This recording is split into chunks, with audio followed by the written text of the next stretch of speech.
Hello everyone, I Kuldeep welcome you all to today's session on 20 GK question specifically curated from Hindu as well as Indian Express। But पहले news analysis देखिए फिर इन questions को attempt करिएगा। पहला question है भाई कि आपकी जो एनसीआरबी की क्राइम इन इंडिया रिपोर्ट है उसके अकॉर्डिंग सबसे ज्यादा साइबर क्राइम्स कहां पे कमिट हो रहे हैं, सबसे ज्यादा केसेस कहां पे रिकॉर्ड हुए हैं, तो वो रिकॉर्ड हुए in the state of Karnataka. तो फर्स्ट का आंसर है ए।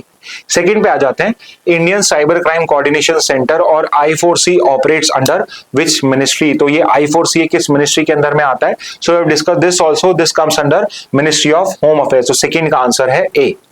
थर्ड पे आ जाते हैं, the national cyber crime reporting portal is manage by which nodal agency.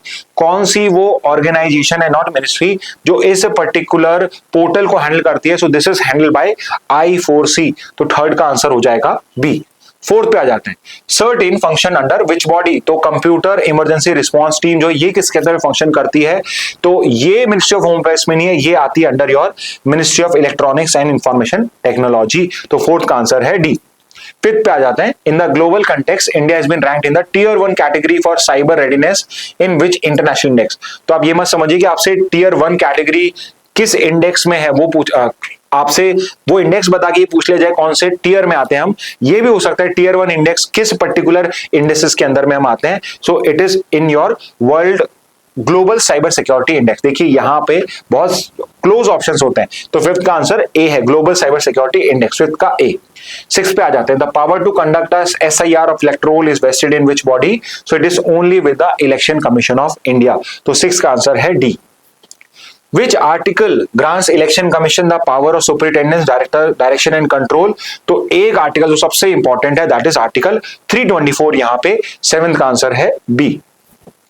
Fifth पे आ जाते हैं, the statutory basis for preparing and revising electoral rolls is found under which act. Like I said कि sections चाहे नहीं पूछे but आपसे law पूछ सकते हैं, और जिस लॉ के अंदर में ये इलेक्टोरल रोल्स की पावर ईसीआई को है वो है RPA एक्ट ऑफ 1950। तो 8 का आंसर है ए।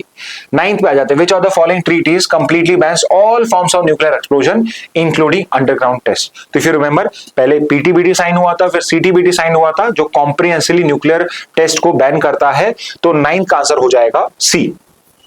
10th में आते हैं, which among the following country is not a signatory to the nuclear NPT। इनमें से कौन सी कंट्री है जिसने NPT को साइन नहीं करा है? तो we know it's very clear, it is India, because इन कंट्रीज को साइन करने की रिक्वायरमेंट ही नहीं थी। 10th का आंसर है डी। 11th पे आते हैं, treaty on the prohibition of nuclear weapons entered into force in which year. तो यहां पे साइन कब हुई थी वो नहीं पूछा है, एंटर इनटू फोर्स कब इंप्लीमेंट होना स्टार्ट हुई थी वो बताना है आपको। तो ये ट्रीटी जो कंप्लीटली बैन करती है न्यूक्लियर वेपन्स को, it was signed in 2017 but came into force in 2021। तो क्वेश्चन पढ़िए, समझिए, फिर आंसर करिए। कुछ लोग जल्दबाजी के अंदर में 2017 टिक कर देंगे, but the answer is 11th का सी। India conducted its last series of nuclear tests in which year? जो पोखरण सेकंड टेस्ट थे, that was the last या second test or the last test which we conducted and it was conducted in the year 1998। तो 12th का answer है D. 13 पे आ जाते हैं, which of the following statements about India's nuclear policy is correct? इनमें से कौन सा स्टेटमेंट न्यूक्लियर पॉलिसी के हिसाब से करेक्ट है? तो यहां पे अगर मैं पर्टिकुलर ऑप्शन देखता हूं तो it would be option B, India maintains a voluntary moratorium on nuclear testing. तो 13 का आंसर है बी है। इफ यू रिमेंबर न्यूज अगर आपने देखा था तो मैंने वहां कहा था कि वो जो लास्ट का पर्टिकुलर आपका हेडिंग था इंडिया स्टैंड, उसको स्टेटमेंट बेस्ड क्वेश्चन के लिए वो आपके लिए हेल्पफुल रहता है, तो उसको इस तरीके से करना होता है। 13 का आंसर है बी। 14 पे आते हैं, which of the following countries did US president Donald Trump accuse of testing nuclear weapons secretly. तो ये एकदम करंट अफेयर्स का न्यूज हो गया, आज का न्यूज पढ़ोगे तो ही आंसर कर पाओगे, और इस टाइप के क्वेश्चंस भी एग्जाम में आते हैं। तो यहाँ पे डोनाल्ड ट्रम्प ने स्टेटमेंट दिया था कि China and Pakistan are two countries which are already testing nuclear weapon and then why shouldn't US should also do it. तो यहाँ पे 14 का आंसर हो जाएगा ए। नेक्स्ट पे आ जाते हैं, which of the following is not a criteria for declaring famine under IPSC phase classification. IPSC classification के अंदर में 3 तो इसके अंदर में से आपके पर्टिकुलर क्राइटेरिया, बट एक नहीं है। सो वी नो दिस कि फेमिन डिक्लेयर करने के लिए 20% house hold face extreme food shortage, ये कंडीशन होती है। 30% का जीएम होना चाहिए, ग्लोबल एक्यूट मैलन्यूट्रिशन होना चाहिए वहां पे, और क्रूड डेथ रेट एक्सीड 2 पर 10,000 में होना चाहिए। यानी आई एम श्योर एबीसी तो करेक्ट है, but which means D would be incorrect. But more than 50% of population migrates to neighbouring countries, ये इंटरेस्टिंग सा लगता है, but this is not actually one of the basis on which your famine is declared. Okay, तो ये तीनों fulfil होने चाहिए, D is not a condition, तो 15 का आंसर है डी।